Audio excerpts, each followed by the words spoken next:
अस्सलाम वालेकुम। Chapter number 4 bio energetics हमारा कंटिन्यू है, जिसमें हम डिस्कस करें light dependent reaction. Light dependent reaction का एक प्रोसेस हम लास्ट वीडियो में कवर कर चुके हैं, इलेक्ट्रॉन ट्रांसपोर्ट चेन। आज की वीडियो में हम करेंगे फॉर्मेशन ऑफ एटीपी। इस प्रोसेस के रिजल्ट में हमें क्या मिलेगा? एटीपी फॉर्म होगा इस प्रोसेस के लास्ट में। और फिर ये एटीपी और NADPH2 जो कि इलेक्ट्रॉन ट्रांसपोर्ट चेन में बना था, ये आगे यूटिलाइज होगा और ग्लूकोज बनाएगा। अब फॉर्मेशन ऑफ एटीपी, इस प्रोसेस को हम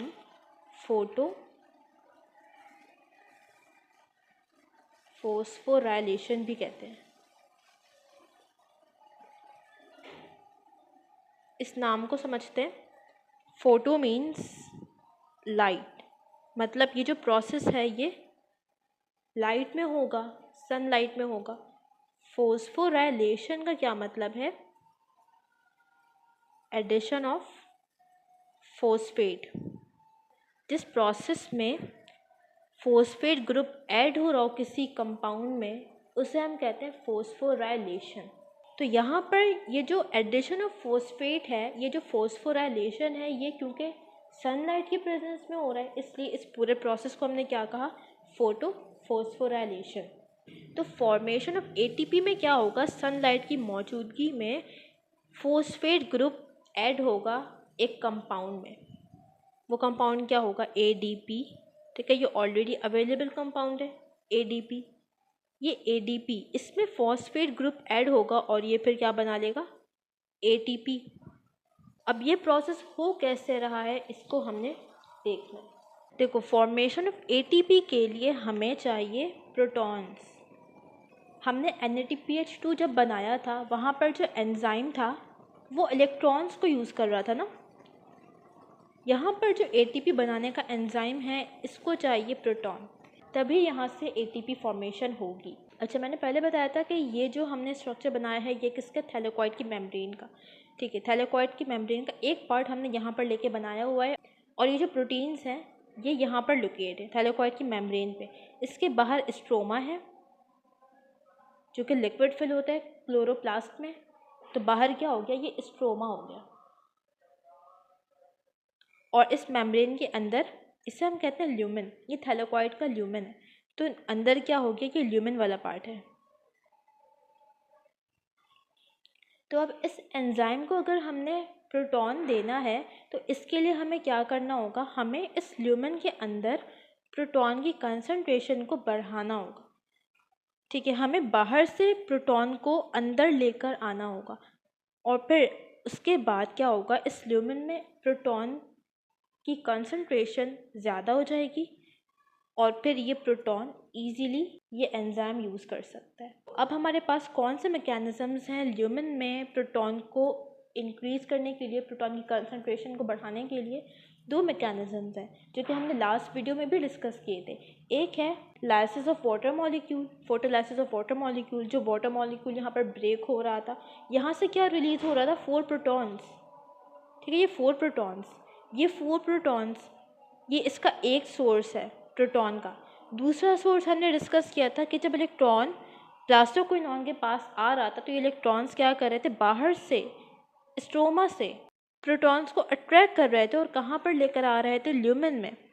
तो इस मैकेनिज़्म के ज़रिए भी, नंबर 2 मैकेनिज़्म, इस मैकेनिज़्म के ज़रिए भी ल्यूमेन में प्रोटॉन की कंसंट्रेशन इंक्रीज़ हो रही है। इन दो प्रोसेस की वजह से अब क्या हो गया? ल्यूमेन में बहुत सारे प्रोटॉन्स आ गए। अब ल्यूमेन में प्रोटॉन की कंसंट्रेशन ज़्यादा हो गई है as compare to stroma. Stroma में प्रोटॉन्स क्या हो गए? कम हो गए। अब कंसंट्रेशन कैसी है? ल्यूमेन में ज़्यादा है, स्ट्रोमा में कम है। तो हमने हमेशा पढ़ा है कि मूवमेंट किसी भी एटम मॉलिक्यूल की कहाँ पर होती है? From high concentration to low concentration. तो अब जो प्रोटॉन्स है उनकी मूवमेंट कहाँ पर होगी? From high concentration to low concentration. Lumen से इलेक्ट्रॉन्स जाएंगे कहाँ पर? स्ट्रोमा में। ये जो प्रोटॉन्स हैं, ये इस चैनल प्रोटीन के थ्रू, ये प्रोटीन कैसा है? ये इस तरह से चैनल प्रोटीन है, इसके दरमियान ये रास्ता बना हुआ है, इसके ज़रिए मॉलिक्यूल्स ईजिली मूव कर सकते हैं। अब ये प्रोटॉन्स इस चैनल प्रोटीन के थ्रू जाएंगे स्ट्रोमा में, और इन प्रोटॉन्स की मूवमेंट की वजह से यहाँ पर एनर्जी रिलीज़ होगी। ठीक है, यहाँ पर एनर्जी बनेगी। और ये एनर्जी, ये चैनल प्रोटीन जो कि एक एंजाइम है, इसका नाम है एटीपी सिंथेज। नाम से पता चल रहा है ये क्या करेगा, एटीपी को सिंथेसाइज करेगा, एटीपी बनाएगा, एटीपी सिंथेज। ये चैनल प्रोटीन जो कि एक एंजाइम है, ये क्या करेगा, यहाँ पर एडीपी में एक इनऑर्गेनिक फोस्फेट ऐड करवा देगा और इससे क्या बन जाएगा, एटीपी। तो इस तरह से फॉर्मेशन होगी एटीपी की। यहाँ पर जो फोस्फोराइलेशन हो रही है इसे हम कहते हैं non cyclic phosphorylation. Non cyclic क्यों कह रहे हैं, देखो यहाँ पर जो वाटर मॉलिक्यूल ब्रेक हो रहा है और उससे 4 इलेक्ट्रॉन्स बन रहे हैं, ये इलेक्ट्रॉन मूव करते हुए आगे जा रहे हैं और दोबारा से इलेक्ट्रॉन रिसाइकिल नहीं हो रहे, वापस नहीं आ रहे। अगर हमें दोबारा इलेक्ट्रॉन चाहिए, हमें क्या करना होगा, दोबारा से एक वाटर मॉलिक्यूल को ब्रेक करना होगा, तब जाके इलेक्ट्रॉन्स बनेंगे। ये एक साइक्लिक प्रोसेस नहीं है, इलेक्ट्रॉन हमें दोबारा से वापस नहीं मिल रहा। जो इलेक्ट्रॉन रिलीज हुआ था ये आगे जाके NADPH2 फॉर्म कर ले रहा है बस। और साथ ही साथ यहाँ पे क्योंकि प्रोटॉन्स भी रिलीज हुआ तो ये एटीपी बना ले रहा है। अब बात करते हैं साइक्लिक फोस्फोराइलेशन। साइक्लिक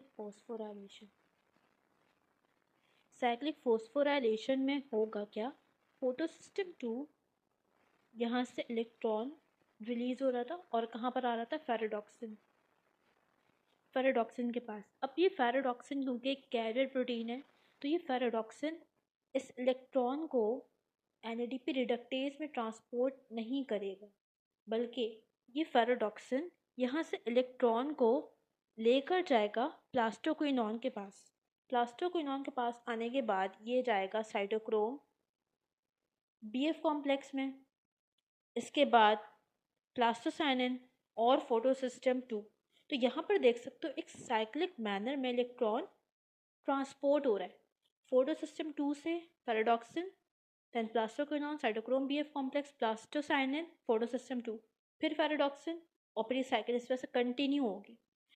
अब ये साइकिल के होने से क्या हो रहा है कि जब प्लास्टोक्विनोन के पास इलेक्ट्रॉन आ रहा है तो ये साथ ही प्रोटॉन को अट्रैक्ट कर रहा है स्ट्रोमा से ल्यूमेन साइड पे, और ये प्रोटॉन अंदर आ रहा है, प्रोटॉन की कंसंट्रेशन अंदर इंक्रीज हो रही है ल्यूमेन में, और ग्रेडियंट फॉर्म होने की वजह से, अंदर कंसंट्रेशन ज़्यादा होने की वजह से प्रोटॉन कहाँ मूव करेगा, आउटसाइड स्ट्रोमा में, थ्रू ATP रिडक्टेज। और जब ये ATP रिडक्टेज से पास होगा तो यहाँ पे एनर्जी रिलीज होगी और ये एनर्जी यूज़ होगी ADP और फोस्फेट को कंबाइन करने में, और जब कंबाइन हो जाएगा तो क्या फॉर्म हो जाएगा, ATP। तो इस तरह से ATP फॉर्म होता है थ्रू साइक्लिक फॉस्फोराइलेशन। दो तरह से ATP की फॉर्मेशन होती है, एक साइक्लिक और एक नॉन साइक्लिक वे में। यहाँ पर एक और इम्पॉर्टेंट पॉइंट देखो कि यहाँ पर इलेक्ट्रॉन आगे ट्रांसफ़र नहीं हुआ NADP रिडक्टेज के पास, तो मतलब यहाँ पर कोई NADPH2 की फॉर्मेशन नहीं हुई।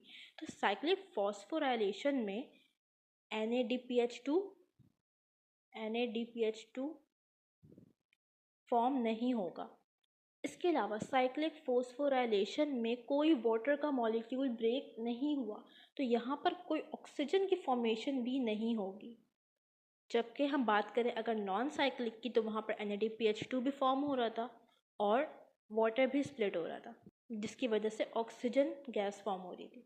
अब ये साइक्लिक फॉस्फोराइलेशन का प्रोसेस सेल में कब होगा, जब सेल को ATP की नीड ज़्यादा है, तो इस शॉर्टकट प्रोसेस के थ्रू सेल में ATP फॉर्म होगा ज़्यादा, ठीक है।